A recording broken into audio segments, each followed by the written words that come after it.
Bonsoir à tous, mercredi 29 mai, le 7-8 journal de TV78 pour faire le tour de l'actualité locale. Tout de suite, les titres de cette édition. 1000 élèves de la maternelle à la seconde sur la scène du Prisme à Élancourt. Le 4e challenge Skirob s'est tenu lundi et mardi. Le principe pour ces jeunes, programmer un petit robot et réussir à franchir un parcours sur le thème cette année du cinéma. C'est un dîner annuel organisé par le collectif des associations musulmanes de Saint-Quentin en Yvelines et de ses environs. Le CAM 78 a réuni hier à Coignères représentants de l'État, des pouvoirs publics et des autres confessions religieuses du département. Un moment de partage en ce mois du Ramadan. Et elle est l'une des plus anciennes radios libres de France. RVVS pour Radio Vexin Val-de-Seine fête cette année ses 40 ans. Une histoire débutée en 1979 avec une émission pirate et qui se poursuit aujourd'hui sous la forme associative. Son président Jean-François Denage est notre invité. Et puis présentation également tout à l'heure en plateau du rallye motocycliste organisé ce dimanche par la gendarmerie des Yvelines. Quelques jours après le scrutin des élections européennes, Saint-Quentin en Yvelines fêtait l'UE. Pour la deuxième fois, l'agglomération organisait son joli mois de l'Europe. C'était aujourd'hui au centre commercial Espace Saint-Quentin. L'objectif, expliquer au public l'action concrète de l'Union européenne sur le territoire et les fonds perçus. En qualité de territoire dit ITI, Saint-Quentin en Yvelines bénéficie par exemple d'une enveloppe de 5,2 millions d'euros pour financer des projets, notamment de rénovation thermique ou pour lutter contre la fracture numérique. Les propos sont recueillis par Nicolas Kirillovitz. Souvent les citoyens sont peu informés des actions qui sont menées par l'Europe, qui sont financées par l'Europe. Et notamment dans le cadre, il y a une grosse part des fonds européens, du Fonds social européen, sur le territoire qui est consacré au retour à l'emploi des demandeurs d'emploi, des publics fragilisés. Donc voilà, c'est important que le grand public soit au courant de ces aspects-là. Et on parlera Europe, plus particulièrement des élections européennes qui ont livré leur verdict dimanche. C'est tout à l'heure sur TV78 dans l'émission 7-8 débat présentée par Aurélie Ronze. Clap de fin pour la 4e édition du challenge Skirob. Durant 2 jours, 1000 élèves du territoire se sont affrontés sur la scène du Prisme à Élancourt. Leur mission, bien programmer un petit robot pour qu'il réussisse à boucler un parcours. C'est un projet porté par l'agglomération de Saint-Quentin en Yvelines et l'éducation nationale. Les précisions d'Aurélie Ronze. Explosion de joie pour ces classes de CM1 et CM2 de l'école de la Nouvelle-Amsterdam à Élancourt. Ils viennent de terminer premier de leur groupe. Ils se sont préparés toute l'année pour cette 4e édition du challenge robotique Skirob. On les a fait tourner, avancer, on a mis de la lumière, du son. On a travaillé dur pour faire ça. Les robots, on les a bien calibrés, tout s'est très bien déroulé. Pendant 2 jours, 1000 élèves de la maternelle à la seconde se sont affrontés sur la scène du Prisme à Élancourt. Le principe, faire évoluer un petit robot sur un parcours semé d'obstacles. Thème retenu cette année, robotique et cinéma. Pour récolter un maximum de points, il fallait arriver jusqu'au trophée. On trouvait ça intéressant parce que ça nous faisait travailler dans plusieurs domaines, notamment au niveau des mathématiques, mais aussi au niveau du français, sur la rédaction des textes, les mises en scène, aussi filmer et beaucoup dans le repérage dans l'espace. Organisé par Saint-Quentin en Yvelines et l'Éducation nationale, ce rendez-vous annuel permet de mettre en avant l'enseignement du codage à l'école. 80% des emplois demain seront liés au numérique, donc il faut vraiment bien sûr améliorer notre culture numérique. L'implication plus des enfants est extraordinaire. Vous voyez, ils sont heureux, ils prennent du plaisir à apprendre. Chaque année, on se rend compte qu'on embarque de plus en plus de classes, de plus en plus d'établissements, et les partenaires sont toujours très réactifs pour nous accompagner sur ce projet. Chaque apprenti codeur a été récompensé pour son investissement. D'ici 2020, 100% des écoles de Saint-Quentin en Yvelines pourront être équipées d'outils numériques. Une signature pour transformer le quartier de la Noé à Chanteloup-les-Vignes. C'est chose faite entre le département, la communauté urbaine de Grand Paris, Seine-et-Oise et la municipalité. Hier mardi, ces 3 acteurs ont signé la convention Prior-Yvelines pour une rénovation urbaine d'importance. Le département participe à hauteur de 18,5 millions d'euros, principalement pour la création d'une cité éducative, de nouveaux programmes de logement, la construction aussi d'une maison médicale et un réaménagement de l'entrée de la ville.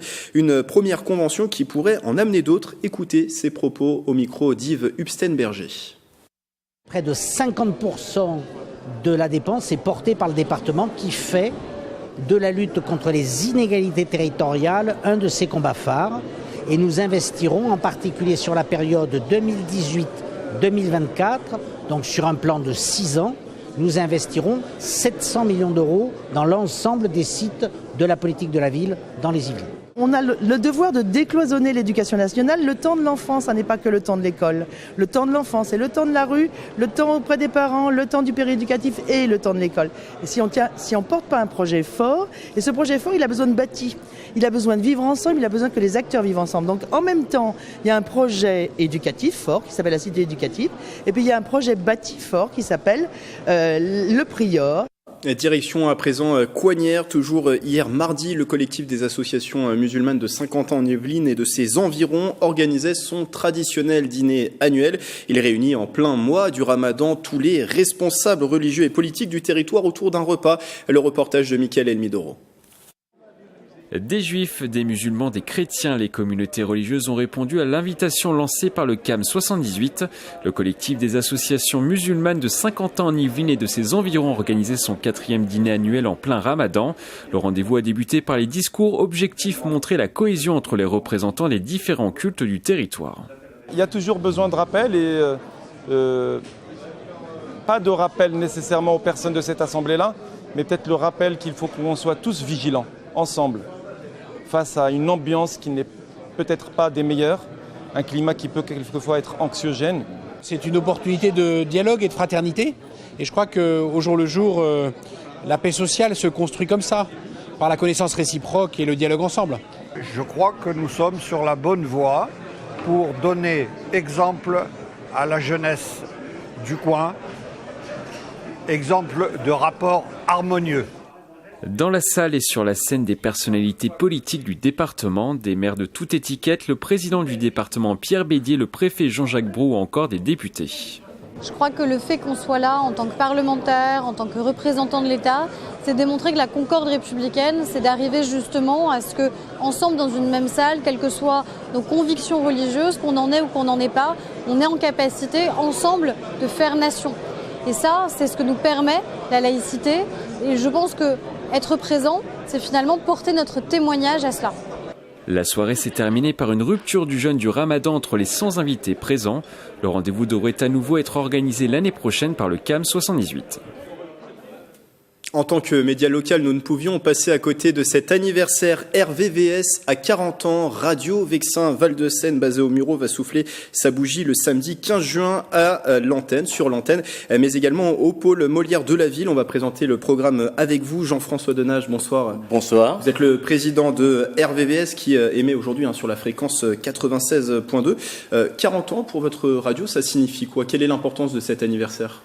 Eh bien, la pérennité, surtout la pérennité, les difficultés, vous savez, la radio associative pour pouvoir durer, ce n'est pas évident, puisque financièrement, ce n'est pas évident, parce que financièrement, pour budgétiser l'année avec toutes les installations techniques, le suivi et puis la maintenance, eh bien, il faut des financements. Et pour ces financements, c'est pas du tout évident. Oui, parce que qui dit côté associatif, forcément, on vit des subventions aussi. Ça, des subventions la radio du département, tout à fait, du département, de la région et puis de la municipalité. Alors nous sommes situés au Muro et je tiens à préciser aussi que nous avons un relais sur Issou. Donc l'émetteur est à Issou, la ville d'Issou, que je remercie au passage. Et les 40 ans de Radio Vexin Val-de-Seine, eh bien, c'est un grand moment. Parce que la radio a débuté en 79, Radio Pirate. C'est ça, c'était une première émission pirate le 18 juin 1979. On rappelle le contexte à l'époque, il fallait avoir une autorisation, bien sûr administrative, c'est le cas encore aujourd'hui, pour émettre. Et il y avait de nombreux radios pirates. C'est un mouvement qui vient du nord de l'Europe. C'était aussi présent en France, ce mouvement des radios pirates. Oui, tout à fait présent en France. Alors c'est une bande de copains qui ont eu cette idée, délocalisée, quelquefois dans la forêt, dans des bâtiments. Et puis en 80, donc les radios libres ont eu le droit d'émettre. Et bien justement, Radio Vexin en a profité pour créer l'association ACVS, Association pour la communication dans la vallée de la Seine. Et donc Radio Vexin Val-de-Seine a demandé des fréquences qu'elle a obtenues. La première fréquence, justement, à l'époque, était le 100.8, pardon. Oui, ça a changé au cours de l'histoire de la radio. 100.2 et ensuite 96.2 FM. Donc c'est la fréquence actuelle. Et vous parlez de Radio Libre, c'est un statut qui a été créé, je crois que c'était sous la présidence de François Mitterrand dans les années 80. Cet esprit aujourd'hui Radio Libre, c'est toujours une marque d'identité pour RVVS. C'est important de montrer que RVVS est une radio libre. La liberté de parole, voilà. Donc c'est une radio pluriculturelle. Nous avons des émissions justement communautaires, des émissions italiennes, des émissions yougoslaves. Il y a des Portugais aussi qui ont leur émission. Donc voilà, chaque identité a la parole. On passe toute la culture européenne, africaine, et c'est ce qui est justement l'impact de notre radio sur la ville des Mureaux et sur d'autres villes. Les identitaires se retrouvent. Et bien sûr, on n'oublie pas la musique française qui est là avec aussi du métal. Je salue d'ailleurs les Killers on the Loose au passage parce que c'est une émission qui est très écoutée sur notre radio. Et vous parliez tout à l'heure des difficultés à être aujourd'hui une radio associative du fait des subventions. Pourquoi il faut absolument aujourd'hui défendre ce statut face à des radios privées? Pourquoi la radio associative a toute sa place dans le paysage radiophonique français? Eh bien, parce que c'est ce droit de parole, cette liberté de parole, en respectant bien sûr les institutions, c'est tout à fait normal. Et nous sommes des bénévoles. Nous sommes 40 bénévoles pour cette radio, une salariée qui est notre secrétaire. Et ces 40 bénévoles donnent de leur temps. Nous avons des retraités, nous avons des personnes qui sont encore en activité et qui donnent de leur temps pour des réunions. Pour aussi entretenir la radio, les locaux, bien sûr, parce que c'est de l'entretien, faire de la peinture et refaire les studios. Nous avons une personne qui est chargée de toute la partie informatique, qui est aussi bénévole. Et tout cela, eh bien, sans ces bénévoles, la radio ne pourrait plus exister à notre époque. Et aujourd'hui, vous arrivez encore à attirer ces bénévoles ou c'est plus compliqué? C'est plus compliqué. Il y a moins d'élan qu'il y a 25 ou 30 ans. On incite justement les jeunes, puisque notre radio est en partenariat avec certaines écoles pour des ateliers radio, pour inciter les jeunes à venir faire des émissions, créer des émissions. Mais le fait d'être bénévole, maintenant, n'attire plus grand monde, on va le dire. Et vous le disiez tout à l'heure, donc 40 bénévoles, une salariée, et c'est des émissions vraiment sur plusieurs thèmes, notamment la musique, vous parliez de la musique italienne, enfin voilà, il y a plusieurs thèmes que l'on peut trouver à l'antenne. Il y a plusieurs thèmes, tout à fait, il y a plusieurs thèmes, et d'ailleurs j'invite, j'en profite, j'invite les personnes qui souhaiteraient créer une émission, que ce soit culturelle, une émission littéraire, eh bien, je vous invite à nous contacter sur RVVS. Et, il y a le site qui s'affiche actuellement. Oui, RVVS. Et donc, alors nous étudions les projets, nous demandons toujours une maquette. Le conseil d'administration qui se réunit tous les mois décide si l'émission rentre bien dans notre éthique, pour justement l'accepter ou la refuser. Mais bon, j'ai toujours un dialogue, on refuse rarement. Et on pourra redécouvrir la radio lors de son anniversaire. Ça sera donc le samedi 15 juin. Quel est le programme de cette journée? Je crois que c'est autour de la musique et de la danse, c'est ça? Tout à fait. Alors, la matinée est consacrée donc à partir de 11h au protocole avec les autorités qui sont invitées. Les anciens animateurs, savoir que Laurent Romeshko est passé sur notre radio, il a débuté sur notre radio, et c'est une référence aussi pour nous, et puis d'autres qui sont allés sur d'autres médias. Donc le 15 juin, c'est la partie protocole de 11h à 13h, souffler les bougies des 40 ans, et ensuite à l'espace Molière des Mureaux, table ronde, et des spectacles, danse, chant, jusqu'à 23h. On retrouve tout le programme bien sûr sur le site d'RVVS. On vous souhaite quoi pour vos 40 ans? Encore de la pérennité et beaucoup de bonnes choses. Et puis n'hésitez pas à venir nous voir et puis à venir aussi proposer des émissions. Et puis on peut vous souhaiter déjà bon anniversaire. Merci Jean-François Denage d'être passé sur ce plateau, président de RVVS qui a donc 40 ans. Après un an de travaux, la place Saint-Pierre et le parc du Château de Plaisir ont retrouvé les beautés de leur jeunesse. Le tout a été inauguré vendredi 24 mai. Marilène Yapichino, Mélanie Poquet et Yves Hubstenberger vous font découvrir cet ensemble rénové. Un mur reconstruit pierre par pierre et de nouvelles grilles. Sur la place Saint-Pierre et dès l'entrée du parc, on remarque un air de changement. Après une année de travaux, les Plaisirois peuvent profiter de cet espace entièrement réaménagé et réhabilité selon sa structure d'origine. Donc aujourd'hui, on a un parc qui ressemble à ce qu'il était au XVIIIe siècle, avec, je ne dirais pas que c'est le nôtre qui l'a dessiné, mais ça ressemble fortement à cela. Et on se retrouve avec un fond de parc où avant il y avait une futaie sauvage d'arbres plus ou moins malades. Maintenant, avec un arc de cerf qui accompagne le canal, la statue qui fait complètement miroir au château du XVIIIe. Une place d'honneur pour une statue mystérieuse de grande valeur. Rénovée au sein des ateliers Taulis, elle a même été copiée pour que son original soit conservé plus à l'abri. L'objectif, faire de ce lieu de vie un espace encore plus agréable dont les plaisirois pourront se saisir. Donc on a aujourd'hui, je dirais, un complexe total avec le parc où nous avons implanté 2250 végétaux, ce qui est quand même, je dirais, assez important, dont un verger qui sera ouvert à la population, où nous réintégrerons nos ruches, puisque nous avons des ruches dans le parc du château, avec le petit square, avec la place de l'église, le mur qui est complètement refait, la statue remise en place. Et aujourd'hui, on commence déjà à réfléchir à la réhabilitation du château. 1,5 million d'euros ont été investis pour ces travaux que la municipalité a financés, accompagnés par l'Agence des espaces verts d'Île-de-France. Le parc du château accueillera le 8 juin prochain le festival Escale d'ailleurs, dédié aux arts du monde qui rassemble chaque année 10 000 visiteurs. Un nouvel invité qui m'a rejoint en plateau, c'est le lieutenant Alexandra Pelletier-Blaise du groupement de gendarmerie des Yvelines. Bonsoir. Bonsoir. Alors vous êtes la commandante du peloton autoroute de Saint-Arnoult en Yvelines. C'est l'un des pelotons de l'escadron départemental de sécurité routière. Le DSR qui organise ce dimanche son rallye technique et pédagogique. Ça se passe à Bennes. C'est un événement, on peut le dire, traditionnel puisqu'il se déroule depuis plusieurs années. Pourquoi l'organiser chaque année ?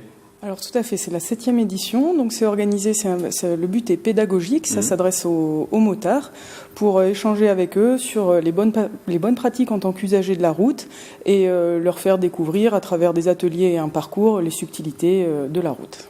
Il y a on imagine, je m'y perds, c'est sensibiliser, vous l'avez dit, sur les dangers de la route, sur l'accidentalité dans les Yvelines. Quelle est la tendance aujourd'hui ? C'est ça. Donc par rapport aux motards, c'est un public qui est particulièrement vulnérable et qui donc nécessite une attention particulière. S'agissant de l'accidentalité, depuis le début de l'année, il y a eu une 50aine d'accidents et 18 ont concerné des motards. Donc on a une attention particulière à leur encontre. On l'a dit, c'est organisé donc par le DSR, qui est l'escadron départemental de sécurité routière donc dans les Yvelines. Il y a 4 pelotons, c'est ça, c'est divisé en 4 pelotons de gendarmerie. Il y a 4 unités, il y a la brigade motorisée de Bennes, le peloton motorisé de Mantes-la-Jolie, la brigade motorisée de Rambouillet et le peloton autoroute de Saint-Arnoult en Yvelines. Et quelles sont vos missions ? Quel est le travail au quotidien de l'escadron ? On a 4 missions principales. Donc, dans un premier temps, c'est la sécurité des axes et leur viabilité, s'assurer qu'aucun obstacle n'empêche les usagers de circuler, que ce soit la neige ou des accidents. Ensuite, on intervient bien évidemment sur les accidents. On peut assurer des escortes de manifestations sportives ou de secours. On a une mission principale de contrôle des flux, donc contrôler tous les usagers de la route, quels qu'ils soient et quel que soit leur type de déplacement, professionnel ou autre. Et une grosse mission de prévention, donc notamment à travers le rallye motocycliste qui en est un exemple. Et sur cette mission de prévention, il y a, j'imagine, un travail avec les associations. Là, sur cet événement, vous êtes en lien notamment avec la FFMC, qui est la Fédération française des motards en colère. Il y a ce travail avec le monde associatif également. Tout à fait. Donc notre principal partenaire, c'est le Bureau sécurité routière de la préfecture, qui est un acteur majeur avec le DSR dans l'organisation du rallye motocycliste, mais il y a également les pompiers, la FFMC que vous venez de citer, la protection civile et nos camarades policiers. Donc c'est un travail assez partenarial finalement sur ce genre de journée. Comment va se dérouler justement cette journée ? Quel est le programme ? Alors il y a 2 temps. Il y a une première partie accueil des participants et présentation des différents ateliers et du parcours qui auront lieu en matinée et en après-midi. Donc il y a 4 ateliers au travers desquels les motards pourront découvrir la maniabilité, tester leur dextérité. Le secourisme leur sera présenté, l'intervention des pompiers sur un accident, donc il y aura une simulation de présentation. Et enfin une présentation des équipements gendarmerie donc, qui nous servent à lutter contre l'alcoolémie, la vitesse, les stupéfiants. Et enfin, dans un deuxième temps, le parcours qui a lieu sur route, encadré par 1 voire 2 motocyclistes professionnels et qui leur permettra de tester la trajectoire de sécurité. Et malheureusement, les inscriptions sont déjà fermées parce que on pouvait s'inscrire à cet événement jusqu'au 15 avril. Je rappelle en tout cas que ce rallye motocycliste est organisé par l'escadron départemental de sécurité routière. C'est ce dimanche à Benne. Je voulais profiter de votre présence en plateau pour aborder très rapidement un autre sujet, celui du Tour de France 2019. La dernière étape sera au départ de Rambouillet le dimanche 28 juillet. La grande boucle qui passera par le territoire des Yvelines, ça s'est assuré jusqu'en 2023. Comment ça se prépare du côté du groupement de gendarmerie des Yvelines? Quel dispositif sera mis en place? Quelles seront vos missions sur ce jour d'étape du Tour de France? Donc il y a 2 volets. Un premier volet statique qui consiste pour la gendarmerie à assurer la sécurité de l'axe et interdire l'accès aux automobilistes lors du passage des coureurs. Et un volet dynamique où là les motards précèdent les différentes entités qui traverseront qui emprunteront le parcours. D'accord. Et les motards s'assurent que l'axe est libre.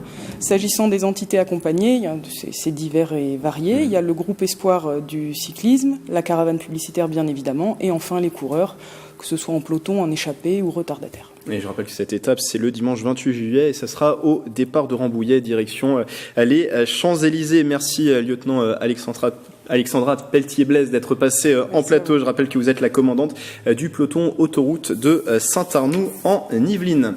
Petit tour à présent dans nos salles de cinéma saint-quentinoises. Vous en avez l'habitude le mercredi. Ce soir, on retrouve Gaël Pinault de retour du Festival de Cannes. La programmation du Grenier à sel de Trappes, c'est au micro de Michael Elmidoro.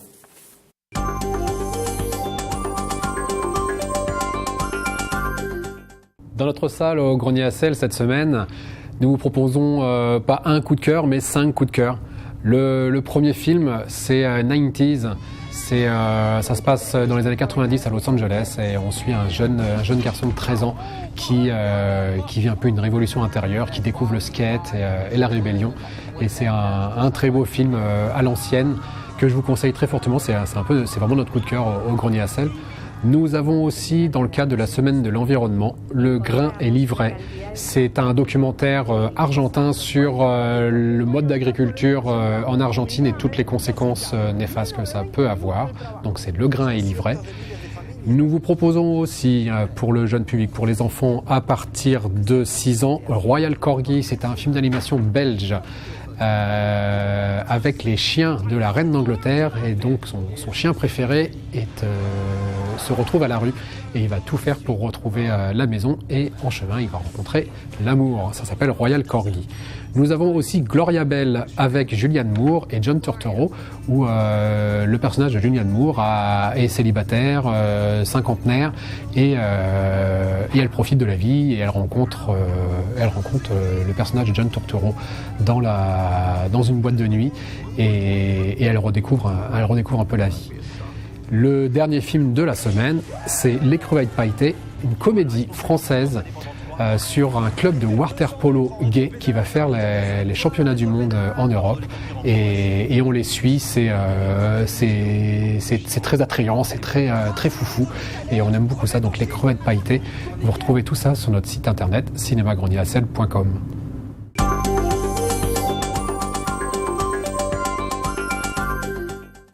Et puis, vous connaissez sans doute le musée Lambinet à Versailles. Avant d'être ce musée, les Lambinet, c'est une famille d'artistes, de collectionneurs et de passionnés. Le site a décidé de lui rendre hommage à l'occasion du 90e anniversaire de donation à l'Hôtel de Ville. Mélanie Poquet. Nathalie Lambinet, la dernière propriétaire de l'hôtel, celle qui cède la maison familiale à la ville de Versailles à sa mort en 1926, à la condition d'en faire un musée. Elle avait souhaité garder un souvenir donc, de ce lieu important pour elle, ce lieu où elle avait été heureuse avec son fils mort prématurément. Et elle explique bien dans son testament qu'elle souhaite faire donc de l'hôtel Lambinet un musée pour la ville de Versailles. Et elle va jusqu'à indiquer les horaires d'ouverture, les jours de fermeture, qu'elle a recruté un conservateur. Les Lambinet, des descendants de tailleurs, de marchands de vêtements passionnés d'art. Leur collection est estimée entre 300 et 500 pièces, un goût typique de la belle époque dont une grande partie des œuvres a été dispersée. De cette famille passionnée, une salle est accordée à Émile Lambinet, l'artiste. Soutenu par son oncle maire de Versailles, il devient le disciple de Jean-Baptiste Camille Corot. Il était devenu peintre de paysages historiques, un genre qui a été créé en 1817. Et progressivement, il va en fait commencer à travailler en plein air, puisque Corot conseille à ses différents disciples et émules de faire confiance en fait à leur impression première, de rester sensible à la nature, sans oublier toujours de retourner travailler en atelier. Devenu musée en 1932, l'hôtel rassemble aujourd'hui des pièces des collections des Lambinais et de la bibliothèque municipale de la commune pour devenir le musée d'art de la Cité royale.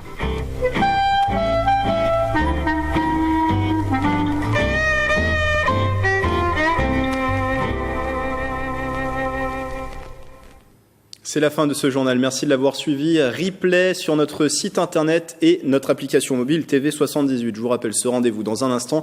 Un 7-8 débat spécial sur les résultats des élections européennes. C'est avec Aurélie Ronze. Belle soirée sur TV78.